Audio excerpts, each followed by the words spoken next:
Bonjour à toutes et à tous, ici Thibaut Aigle et bienvenue dans ce nouvel épisode de l'EFP Radio Show. Dans cet épisode, vous allez découvrir que vous ne devriez pas vouloir devenir millionnaire.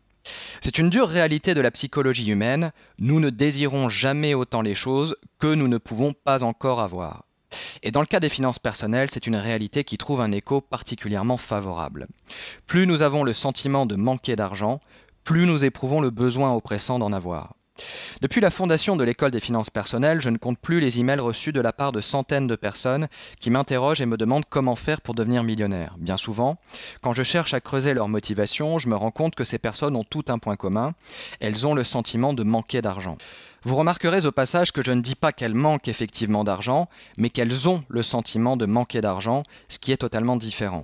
C'est totalement différent parce que cela signifie une chose bien particulière. Cela signifie que ces personnes projettent sur leur réalité une vision qui semble erronée. Elles éprouvent une insécurité financière chronique qui n'a rien à voir avec l'ampleur de leur patrimoine ou des revenus qu'elles touchent. Autrement dit, ce n'est pas leur situation de vie qui crée ce sentiment en elles, mais au contraire, leur manière d'interpréter leur propre situation de vie.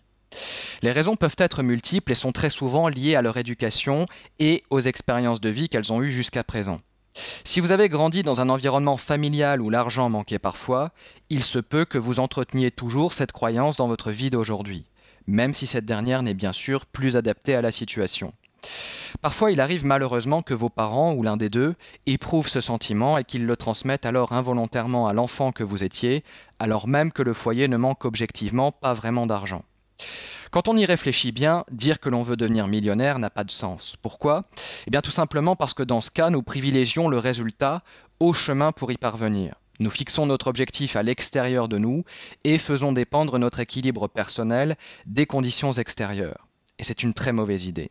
C'est une très mauvaise idée parce que le rêve du million ressemble davantage à un fantasme impossible à atteindre. Et il y a d'ailleurs de fortes chances que nous ayons fixé cet objectif dans l'espoir inconscient de nous planter. C'est une très mauvaise idée parce que la quête du million part du postulat qu'une fois que j'aurai beaucoup d'argent sur mon compte en banque, tous mes problèmes disparaîtront et je serai alors beaucoup plus heureux qu'avant.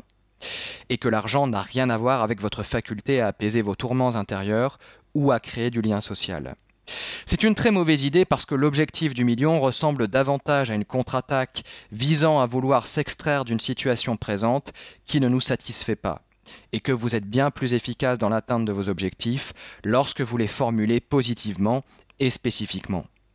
Quand on se fixe un objectif aussi ambitieux, voire même démesuré, on en oublie qu'il faut ensuite accepter d'en payer le prix. Et plus l'objectif est élevé, plus le prix à payer est élevé. Malheureusement, la marche est bien souvent trop haute à franchir et l'esprit humain est ainsi fait que nous nous décourageons très facilement si nous avons le sentiment que les choses ne se passent pas comme nous le souhaitons rapidement. L'objectif du million n'en est pas un. Pour maximiser vos chances de succès, vous devez faire en sorte que vos objectifs soient sous votre contrôle. Devenir millionnaire n'est pas un véritable objectif car il n'est pas directement sous votre contrôle. Pourquoi ? Parce que devenir millionnaire est un résultat, pas un effort. Pour être sûr d'atteindre vos objectifs, vous devez décider d'actions qui dépendent directement de votre périmètre de contrôle. Plutôt que de vouloir devenir millionnaire, vous pouvez par exemple vous fixer comme objectif d'investir dans 2 biens immobiliers par an pendant 5 ans et voir où cela vous mène. L'objectif justement, c'est d'y aller progressivement, par étapes, de faire les choses petit à petit, les unes après les autres. Et en prenant le temps de faire un point chaque fois que vous relancez le processus de l'investissement, pour vous améliorer et progresser dans votre démarche, pour rester motivé, parce que chaque fois que vous concluez un deal, c'est une nouvelle pierre à l'édifice de votre indépendance financière que vous ajoutez. Pour prendre du plaisir à ce que vous faites et éviter de considérer votre quête du million comme une croisade contre vous-même. Et qui sait, peut-être qu'un jour ferez-vous vôtre la morale de la fable du pêcheur mexicain que voici. Dans un petit village mexicain, un Américain avise un pêcheur en train de faire la sieste et lui demande « Pourquoi ne restez-vous pas en mer plus longtemps ?» Le Mexicain répond que sa pêche quotidienne suffit à subvenir aux besoins de sa famille. L'Américain demande alors « Que faites-vous le reste du temps ?»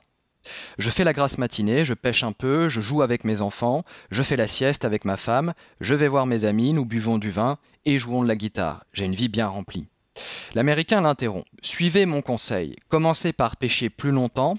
Avec les bénéfices, vous achèterez un gros bateau, vous ouvrirez votre propre usine, vous quitterez votre village pour Mexico, puis New York, d'où vous dirigerez vos affaires. Et après, interroge le Mexicain. Après, dit l'Américain, vous introduirez votre société en bourse et vous gagnerez des millions. Des millions? Mais après, réplique le pêcheur. Après, eh bien, vous pourrez prendre votre retraite, habiter un petit village côtier, faire la grasse matinée, jouer avec vos enfants, pêcher un peu, faire la sieste avec votre femme, passer votre soirée à boire et à jouer de la guitare avec vos amis.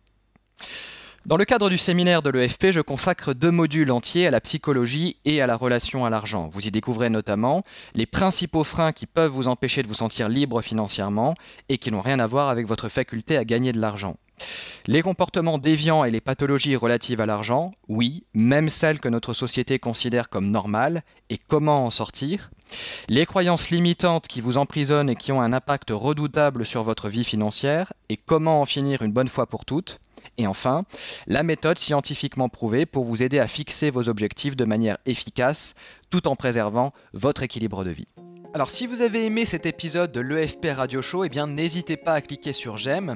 Et si vous souhaitez apprendre à gagner votre indépendance financière et bénéficier notamment de plus de 2 heures de vidéos gratuites, eh bien il vous suffit de vous inscrire en cliquant sur le lien rouge et blanc qui s'affiche sur votre écran ou sur le lien présent dans la description de la vidéo juste en dessous. Et je vous dis à tout de suite de l'autre côté. Salut!